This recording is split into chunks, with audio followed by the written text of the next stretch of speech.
Happy Wednesday. Sorry, my camera's a little jiggly. I was messing around with my desk. I need to get a new desk because every time I touch it, it just wobbles, but that is okay. Make it work for today. So hopefully my sound is coming through and you guys can hear me. We had some technical difficulties yesterday, but such is life. So we move on from there. What I want to talk about today is thinking forward and planning forward in your business. So there has been a lot of things happening in the last month. We've been quarantined now for about a month, and a lot of impacts to that quarantine, both on people's financial well-being, on their health, on their wellness. There's a lot of fear, there's a lot of anxiety, but at some point, we are going to move past, and COVID is not going to be a thing. And I have said this before, and I'll continue to say it, and it's incredibly important. We are not going to go back to the normal that there was before COVID. That reality no longer exists. But there is going to be a post-quarantine, post-COVID world that is going to stay here. So right now, we are in an acute temporary phase, and surviving in this temporary phase is critically important. But it doesn't make sense to spend all of this effort, all of this time, all of this mental energy and anxiety to survive this catastrophic, stressful time, only to flounder and not succeed in the long term. And so right now, as business owners, one of the things that you're challenged with is really finding that balance between maintaining what you need to maintain, doing what you need to do to get through this acute phase, but also thinking about what does your business look like 12 months, 18 months, 24 months from now. And, thinking about how is the world going to be different? And how do you communicate and set your business up for success in the new reality that's going to exist when we get out of quarantine? And what are the seeds that you can be planting now that will pay off, that will come to fruition when we are in that new reality? So if you are just starting to think about what your business looks like post-COVID, when you're in a post-COVID reality, you're already going to be behind. And I don't say that from the standpoint of trying to create more anxiety or trying to put pressure on. I say that from the standpoint of now is an opportunity for you to start thinking, what are the things that I can be doing in this current reality to set my business up for success in the future? Are there relationships that I can be developing? Are there new programs that I can be offering? Are there new messages that I want to implement in my business in order for me to have more long-term success? And those are the things that are going to make a really big difference downstream. And so be thinking about those things now. Be planning for those things now. I was listening to, and I will post the link to it, but I was listening to Amy Porterfield this morning. I'm trying to learn online marketing because I am launching an online learning program actually at the end of this month for commissioned professionals, for consultants, and for business owners who want to continue to grow their business and want to be proactive about their approaches in doing so, to learn how to do sales from a place that feels authentic. But part of my strategy for launching that program is online marketing. And online marketing is not something that I know very well. It's something I know enough to be dangerous with. I can kind of do a little bit of things. I'm aware of it, but I'm not an expert on it. And it's 100% outside my comfort zone. But I know moving forward in my business, that is something that I want to be able to offer to serve more people. And so I'm learning about that, right?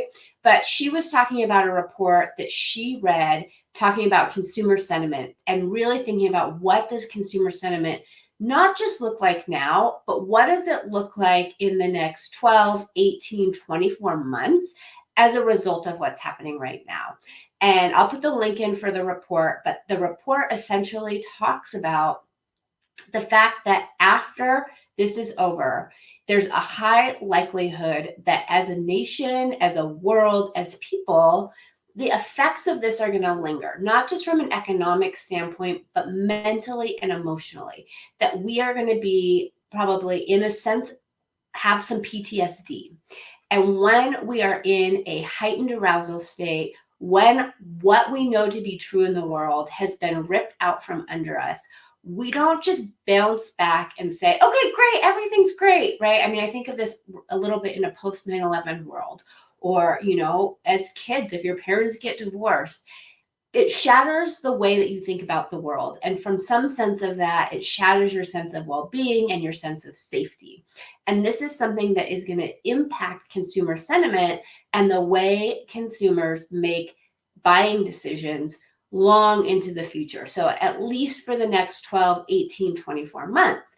And one thing that is going to be more important more than ever is, instead of focusing on, yes, we're going to still want innovation, yes, we're going to still want cool things, but that consumers are likely to be a little bit more risk adverse, and they're going to be looking for companies, for businesses, for leaders that feel trustable, that feel trustworthy, dependable, that provide a sense of safety, that provide a sense of security.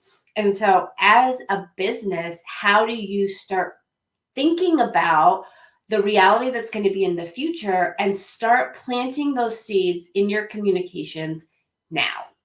And I think this is so important because, people are paying attention to what companies are doing now, what businesses are doing now, how people are responding and reacting, and they're going to continue to do this. So if you can start thinking about not just what is my message right now in today's reality and how am I pivoting that for my customers, but what my message 12 months from now, 18 months from now, 24 months from now, to be of service and meet my customers where they are.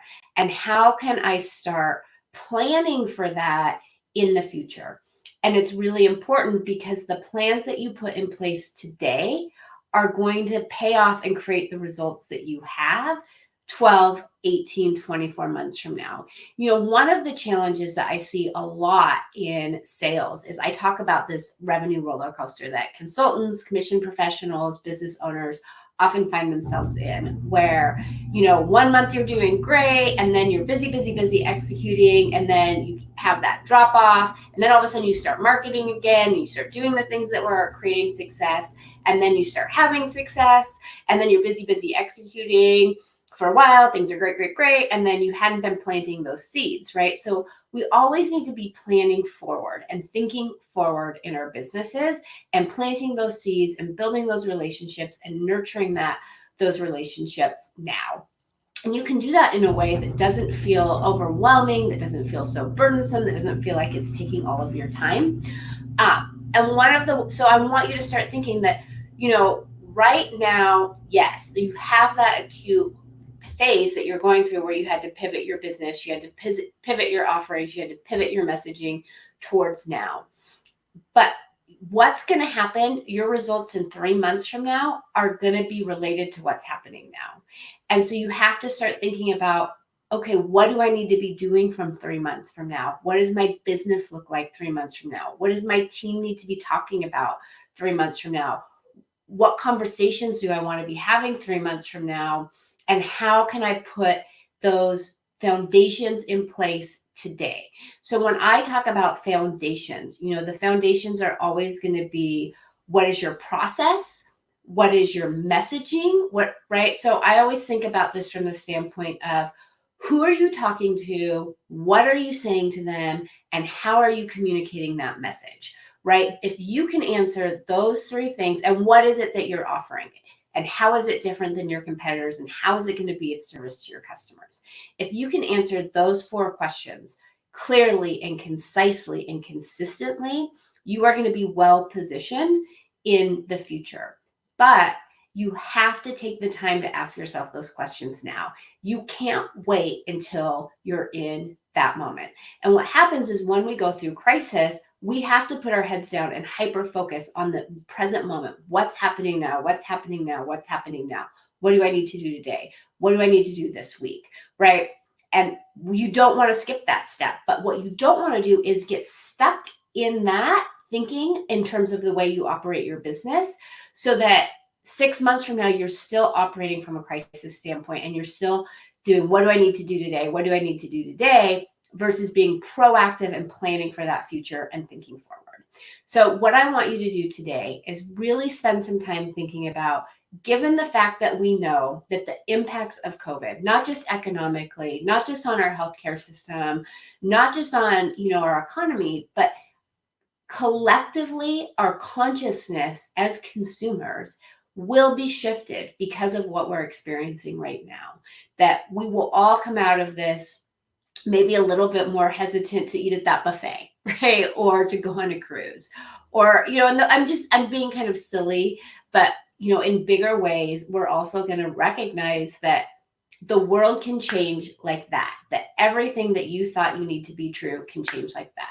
I'm going to use this example. My second real job in my career was, I was working at a PR agency in Seattle. It was a phenomenal company. They were growing, very dynamic company. I got hired on to work on a specific account. It was the biggest account that the agency had.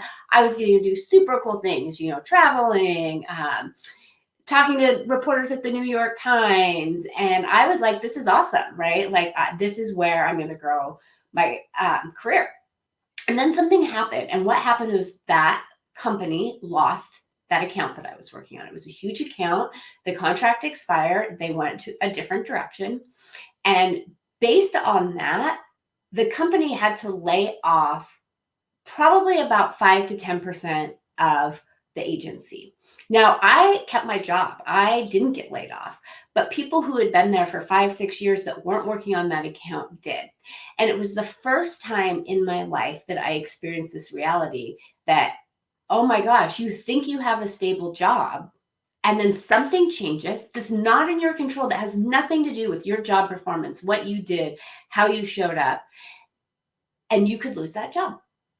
And it forever changed the way I looked at my career. It changed the way that I made choices about where I wanted to work, what I was going to do. It really ultimately shaped the fact that I wanted to have my own business and actually have more influence over what my future looked like. That was, and I'm going to date myself here, right? Like, that was 15 years ago. And I still remember that shift that that created for me, and the way that I looked at the world, and the way that I looked at jobs, and the way that I looked at security. And that is just what's happening today in a tiny, tiny microscopic version. That reality is what has happened to millions of people. And to think that that is not going to impact people for the long term, and the way that they purchase things, and the way that they think about how they spend their money, and the way that they think about their careers, is very, very short-sighted. And, not just from the standpoint of, all of a sudden, maybe you're not going out, right? I saw the report today where they looked at consumer spending from consumer goods, so shopping, right? So even though shopping online is still a thing, you could still go to Nordstrom.com and buy new shoes. You can still go to Target and buy games and buy workout equipment. That people, because there's financial uncertainty, aren't spending as much money. That makes sense. But to think that all of a sudden COVID's over, they go back to work, that's not going to impact the way that they think about finances, you're missing a huge reality that's happening. And I'm not saying that anyone who's watching this would think that, but I think it's really important that all of us as business owners think about, given what has happened, how is this going to shape the way that my consumers choose how they purchase what it is that I offer? Are they going to be more price conscious? Are they going to be more resistant to change? Are they going to be looking for more safety and guarantees? Are they going to be looking for more experience, right? So sometimes when things are good, it's kind of like those businesses that have been around forever get shunned from a consumer sentiment standpoint in terms of things that are new and innovative and riskier and like cool. But then all of a sudden, when we have a need for safety, it's like, okay, who do I depend on that's going to be there for me? And so then, how, as a business owner, given that, do you communicate with your customers? And I think that's really, really important. And so I want you to just start thinking about that in your business, that not just how do I communicate with my customers right now during this time of crisis, but how is this crisis going to shape the way that my customers do business 6 months, 12 months, 18 months, months down the road? And how can I help be of service to them and meet them where they are?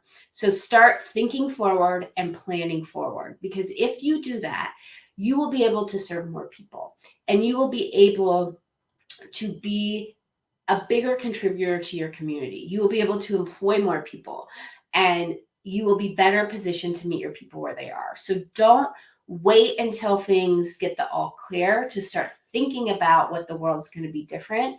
We don't know exactly how it's going to be different, but there's enough information that you can start making some great insights and great educated assumptions about what is going to look like and how you need to adjust your business to succeed in the new environment. So I want you thinking about that, and share in the comments. Share, how is this going to shift how you operate your business, not just right now, but 6 months, 12 months, 18 months, 24 months down the road. I want to leave on a positive note. There's going to be so much good that comes out of this. Yes, it is going to shape our collective consciousness. There's going to probably be a little bit more of a lack of feeling of security and uncertainty that we're going to live with for a long time as a result of this. But I think it's bringing our communities closer together too. And I think it's highlighting how much people care for one another. You see all of these groups trying to help, restaurants and small businesses. You see people coming together to go grocery shopping for neighbors who can't. You really see people showing up in big ways for each other. And that is going to be one of the ways that's going to shape us collectively too. And so how now, as a business owner, do you continue to build on that and grow on that and support each other? So those are my thoughts for today. I'm excited to see you tomorrow. I've got a big announcement tomorrow about a really cool free training opportunity for you, where you can get some really amazing tools and resources to help you multiply your revenue even in times of uncertainty. So stay tuned for all of the details on that tomorrow. I'm super excited about it. And I will see you tomorrow right around 10 a.m.